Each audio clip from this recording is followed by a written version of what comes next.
So they looked at my dear Penny and they said, Gianna will never be anything, which is always encouraging.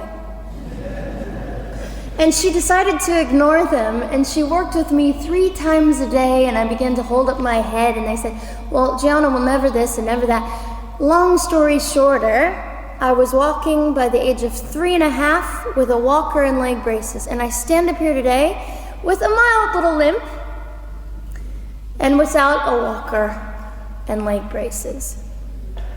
I fall gracefully sometimes and very ungracefully at other times, depending on the situation, but I consider it all for the glory of God. You see, ladies and gentlemen, I am weaker than most of you, but this is my sermon.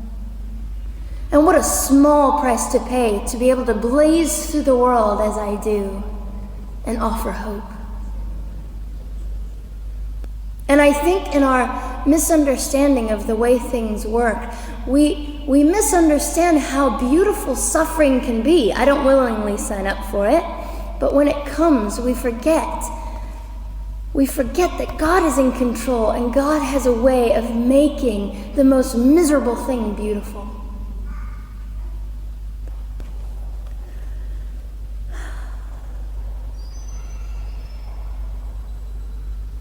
I have met my biological mother. I have forgiven my biological mother. I am a Christian. She's a very broken woman. She came to an event I was having 2 years ago, showed up unannounced, and said, hello, I'm your mother. And it was a very difficult day. And yet, while I was enduring all of this, you'll probably think I'm silly, but I was sitting there and I was thinking, I don't belong to you. I belong to Christ. I'm his girl, and I'm a princess.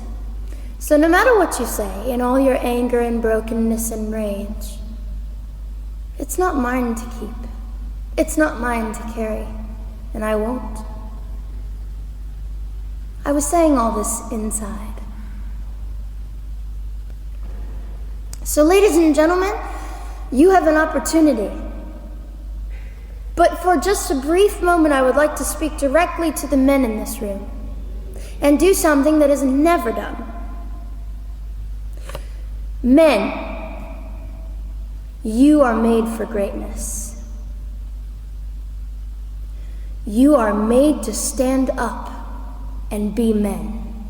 You are made to defend women and children, not stand by and turn your head when you know murder is occurring and do nothing about it. You are not made to use women and leave us alone. You are made to be kind and great and gracious and strong and stand for something. Because men, listen to me, I am too tired to do your job. Women, you are not made for abuse. You are not made to sit and not know your worth and your value. You are made to be fought for forever. So now is your moment. What sort of people are you going to be? I trust incredible. I trust, men, you will rise to the occasion.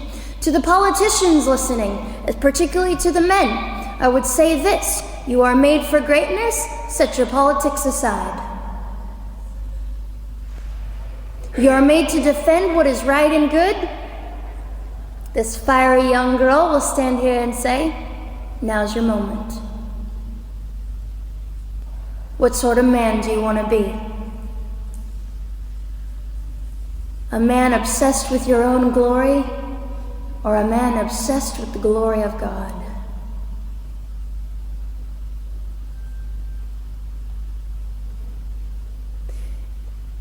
It's time to take a stand, Victoria.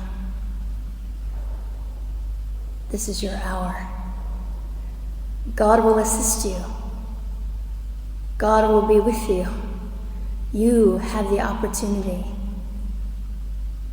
to glorify and honor God in 2008.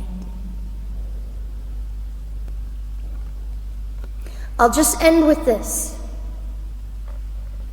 Some of you might be slightly annoyed that all I keep doing is talking about God and Jesus. But how on earth can I walk about limping through this world and not give all my heart and mind and soul and strength to the Christ who gave me life? So if you think I'm a fool, it's just another jewel in my crown. My whole intent in living here is to make God smile. I hope some of this made sense. It just came from my heart. God bless and keep you.